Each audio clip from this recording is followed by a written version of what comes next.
ஹே waves, one piece அனிமியோட ஆத்தரான எயிச்சிரோவோட நம்ம one piece முடிகிறப்ப அது பார்க்குற ஃபேன்ஸை ரொம்பவே எமோஷ்னலாக விட்டுருன்னு சொல்லியிருப்பாரு.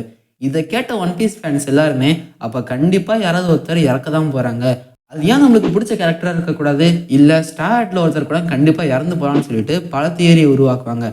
அதுலேயும் ஸ்டார் ஆட்ஸ்னால் மெயினாக எல்லாரும் உசோப்பை தான் தேடி கண்டுபிடிச்சி சாவடிக்கிறாங்க. அது ஏன் எல்லாரும் உசோப்பை மட்டும் இப்படி பண்ணிட்டு இருக்காங்க? ஒருவேளை இவங்க எல்லாருமே சொல்கிற மாதிரி உசோப் ஒரிஜினலாகவே சாக போகிறானா? இது எல்லாத்தையும் பற்றி இந்த வீடியோவில் பார்க்கலாம். First, death in One Piece. மற்ற அனிமீஸ் கூட கம்பேர் பண்ணுறப்ப ஒன் பீஸ் அனிமியில் கேரக்டர்ஸ் வந்து அவ்வளோ சீக்கிரம் சாக மாட்டாங்க. இதுக்கான ரீசன், ஒவ்வொரு கேரக்டருமே கதையில் அவ்வளோ முக்கியமான கீ ரோல்ஸை ப்ளே பண்ணுறாங்க. என்னதான் இப்படி இருந்தாலுமே நம்ம மனசுக்கு பிடிச்ச பல கேரக்டர்ஸோட சாவையும் நம்ம ஒன் பீஸில் பார்த்துருக்கோம். இந்த டெத் எல்லாமே ஒன் பீஸில் இந்த கேரக்டர்ஸ்க்கு ஒரு பெரிய எமோஷனல் பாண்டேஜ் உருவாக்குது. ஒன் பீஸ் கேரக்டர்ஸோட டெத் எல்லாம் ரொம்பவே சேடான மூமெண்ட்ஸாக இருந்தாலுமே அது கதையை வேற லெவலுக்கு எடுத்துகிட்டு போகிற ஒரு ஸ்டெப்பிங் ஸ்டோன் தான். உதாரணத்துக்கு சொல்லணும்னா, செத்ததுக்கு அப்புறமா லூஃபி என்ன தான் ஃபீல் பண்ணியிருந்தாலுமே அதுக்கப்புறம் அவனோட கேரக்டரை ரொம்பவே சூப்பராக டெவலப் பண்ணியிருப்பாங்க. இது கூடவே ஓடனோட டெத்து தான் மற்ற 9 ஸ்கேபர்ட்ஸையும் அவங்க ரிவெஞ்சை வாங்க மோட்டிவேட் பண்ணியிருக்கோம். இவ்வளோ ஏங்க, கிங் ஆஃப் பைரட்ஸ் ஆன கோல்டி ராஜர் அவர் சாகுறப்ப சொன்ன ஒரு வார்த்தை தான் மொத்த ஒன் பீஸ் உலகத்தையுமே ஒரு ட்ரெஷரை கண்டுபிடிக்க தூண்டி விட்டுருக்கோம்.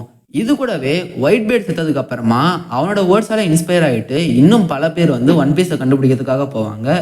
இது மாதிரி ஒரு வெல் ரிட்டன் கேரக்டரோட டெத்து வந்து ஒன் பீஸ் மட்டும் இல்லை, மற்ற எல்லா அனிமையுமே நல்லாவே எலவேட் பண்ணும். சரி, அது எல்லாத்தையும் ஒத்துக்கலாம். பட் ஏன் பர்டிகுலராக உசோப் மட்டும் சாகணும்னு சொல்லிட்டு இவங்கெல்லாம் சொல்கிறாங்க?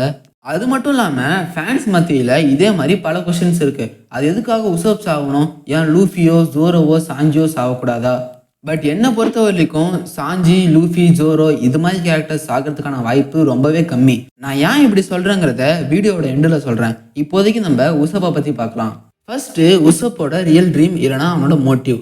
உசோப்புக்கு ஒன்றும் கிங் ஆஃப் பைரட்ஸோ இல்லை ஸ்ட்ராங்கஸ்ட் ஸ்பாட்ஸ்மேனோ இல்லைனா அவங்க அப்பா மாதிரி ஒரு நல்ல ஸ்னைப்பர் இல்லையா நம்ம கோன் மாதிரி அவங்க அப்பாவை கண்டுபிடிக்கணும், இப்படி எந்த ஒரு ஆசையுமே உசோப்புக்கு இல்லை. அவனோட ஒரே ஆசை அவன் ஒரு பிரேவ் வாரியர் ஆஃப் த சீ ஆகணும். எதுக்கு உசோப் இப்படி சொல்கிறான்னு அவனோட சின்ன வயசுலேருந்தே பார்த்தா உசோப்பை சின்ன வயசுலேயே அவங்க அப்பா விட்டுட்டு பைரட் ஆக போயிருப்பாரு. அதுலேருந்தே உசோப் வந்து அவங்க அம்மாவை கன்சோல் பண்ணணும்னு சொல்லிட்டு பைரட்ஸ் வராங்கன்னு சொல்லிட்டு பொய் சொல்லிக்கிட்டே இருப்பான். இதுலேருந்தே உசோப்பை ஒரு பொய் சொல்கிற ஒரு லையராகவே நம்மளுக்கு போர்ட்ரே பண்ணிட்டாங்க. இது மட்டும் இல்லாமல் இனிஷியல் ஃபேஸஸில் உசோப் வந்து சில ஃபைட்ஸ் வந்து பயந்து ஓடி இருப்பான். இதை பார்த்துட்டு எல்லாருமே அவனை ஒரு கவர்டாகவும் போர்ட்ரே பண்ணிட்டாங்க. இதனால இந்த கவர்ட்லியான காமெடியான ஒரு கேரக்டருக்கு கடலோட பிரேவான வாரியர் ஆகணும்னு ஒரு ஆசை இருக்கலாம். பட் இதுக்கப்புறம் அனிமே நம்ம உசோப்பை பார்த்தா அவன் எல்லா டைமுமே அவனோட கரேஜுக்காக ஸ்டாண்டப் பண்ணியிருப்பான்.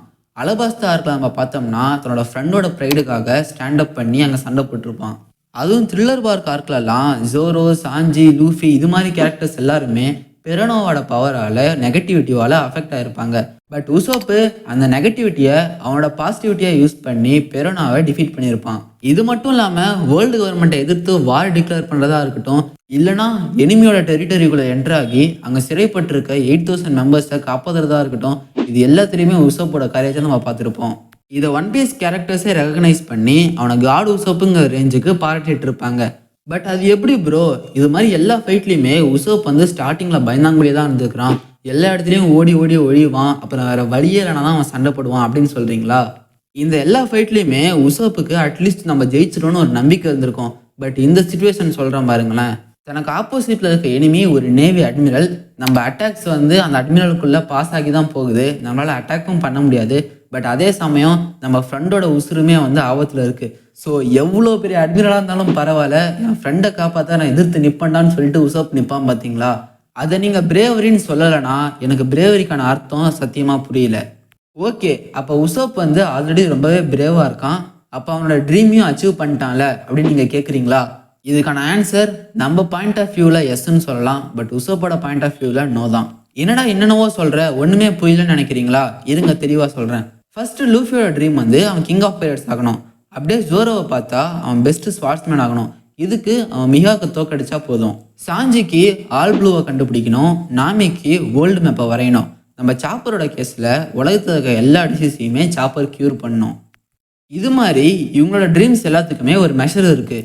இப்போ சாப்பர் வந்து உலகத்தில் இருக்க எல்லா டிசீஸுமே க்யூர் பண்ணிட்டா அதுக்கப்புறம் வேறு டிசீஸே இருக்காது. ஸோ க்யூர் பண்ணுறதுக்கு வேறு டிசீஸே இல்லைன்னா சாப்பரோட ட்ரீம் வந்து அச்சீவ் ஆகிடும். இது மாதிரி ஒரு ஸ்டாண்டர்டான மெஷர் தான் உசோப்போட ட்ரீமுக்கு இல்லை. நான் ஆல்ரெடி சொன்ன மாதிரி நம்ம பாயிண்ட் ஆஃப் வியூவில் வந்து பார்த்தா உசோப் வந்து ஆல்ரெடி ஒரு பிரேவ் வாரியர் ஆஃப் த சியாவே மாறிட்டான். பட் உசோப்புக்கு அவன் இன்னும் அதை ஃபீல் பண்ணல. உசோப் வந்து அவன் ஆல்ரெடி ஒரு பிரேவ் வாரியராக மாறிட்டான்னு சொல்லிட்டு புரிஞ்சுக்கணும். ஸோ உசோப் அதை புரிஞ்சுக்கிறதுக்கும் அவனோட சாவுக்கும் என்ன சம்மந்தம்? நான் ஏற்கனவே சொன்ன மாதிரி ஒன் பீஸ் கேரக்டர்ஸோட டெத் எல்லாமே ரொம்பவே சூப்பராக ஒரு ஹை லெவலில் போர்ட்ரே பண்ணியிருப்பாங்க. ஸ்டார்டிங்லேருந்தே சில ஃபேன்ஸ் வந்து உசோப்பை ஒரு காமெடியான மொக்கையான கான்ஃபிடன்ஸ் இல்லாத ஒரு கேரக்டராக தான் பார்த்துட்டு வந்தாங்க. இந்த சமயத்தில் உசோப் வந்து யாராவது சில கேரக்டர்ஸை காப்பாற்றுறதுக்காக அவனோட லைஃப்பை சாக்ரிஃபைஸ் பண்ணால் இதை விட உசோப்போட பிரேவரியை ப்ரூவ் பண்ணுறதுக்கு வேற மூமெண்ட் இருக்க வாய்ப்பே இல்லை. இப்போ இந்த சினாரியோவை உங்கள் மைண்டில் இமேஜின் பண்ணிக்கோங்க. ஒன் பீஸ் வந்து அதோட ஃபைனல் ஆர்க்கு நெருங்கிடுச்சு. நம்மளுக்கும் ஒன் பீஸோட பல மிஸ்ட்ரிஸ் தெரிஞ்சிருச்சு. பானிக்ளிஃப்னா என்ன, ஒன் பீஸ்னா என்ன, இது எல்லாமே தெரிஞ்சிருச்சு. லூஃபி கிங் ஆஃப் பைரட்ஸ் ஆக போகிற அந்த மொமெண்ட், அந்த இடத்துல ஒருவேளை ஈமு சாமாவோ வேர்ல்டு கவர்மெண்ட்லேருந்து ஃபைலர்ஸோ இல்லை ஒருவேளை பிளாக் பியர்டோ வந்து நம்ம லூஃபி, ஜோரோ, சாஞ்சி இது மாதிரி ஸ்டார்ஸை பிடிச்சி வச்சுக்கிறாங்க. இப்போ இந்த எனிமிஸால நம்ம ஸ்டார்ஸோட உயிருக்கு ஆபத்து. பட் உசோப் மட்டும் இவங்க கையில் மாட்டல. இந்த ப்ரெஷரில் உசோப் வந்து அவனோட கான்கோஸ் சாக்கியை கூட அன்லாக் பண்ணலாம். ஏன்னா உசோப்போட லைஃப் எல்லாமே நம்மளுக்கு ட்ரூ ஆகுது. உசோப் கூட ஒரு சமயத்தில் என்கிட்ட கான்கோஸ் சாக்கி இருக்குன்னு சொல்லிட்டு போய் சொல்லியிருப்பான். இது மாதிரி தேவையான எல்லா பவர்ஸையும் உசோப் அச்சீவ் பண்ணிட்டு ஸ்டார்ஸை லாஸ்ட் மினிட்ல காப்பாற்றிடுறான். பட் சோகமான விஷயம் என்னன்னா ஸ்டார்ஸை காப்பாற்ற போயிட்டு உசோப் இறந்து போயிடுறான். இதுக்கு அடுத்து என்ன நடக்கும்னு நினைக்கிறீங்க? இந்த லாஸ்ட்ல இருந்து மென்டலி என்னாலலாம் கண்டிப்பாக ரிகவரே ஆக முடியாது. என்னால் மட்டும் இல்லை, லூஃபி மற்ற ஸ்டார்ஸாலையுமே ரிகவர் ஆக முடியாது. இந்த ட்ராமாவால் லூஃபிக்கு ஏதாவது புதுசாக பவர்ஸ் கூட அவைக்கன் ஆக வாய்ப்பு இருக்குது. உசோப்போட சாவுக்காக ரிவெஞ்ச் வாங்க லூஃபி, ஜோரோ, மற்ற ஸ்டார்ஸ் எல்லாருமே ஒன்றா சேர்ந்து அவங்களோட எனிமிஸை டிஃபீட் பண்ணி அந்த டைட்டில் அட்டைன் பண்ணவும் வாய்ப்பு இருக்குது. நான் ஸ்டார்டிங்கில் சொன்ன ஞாபகம் இருக்கா? உசோப்பை வந்து பல ஃபேன்ஸ் ஒரு மொக்கையான கேரக்டரை தான் பார்க்குறாங்க. அது மட்டும் இல்லாமல் உசோப் தான் சாகணும்னு நிறைய பேர் ஆசையும் படுறாங்க. பட் இந்த ஃபேன்ஸ் எல்லாருமே உசோப் சேர்த்ததுக்காக அப்படி ஃபீல் பண்ணுவாங்க. அது மட்டும் இல்லாமல் ஒன் பீஸ் அனிமிலே ஒன் ஆஃப் த பெஸ்ட் மூமெண்ட்ஸாகவும் இருக்க வாய்ப்பு ஜாஸ்தியாகவே இருக்கும். இருங்க நான் ஒன்றும் இந்த ஃபேன்ஸ் மாதிரி உசோப் சாகணும்னு சொல்லலை.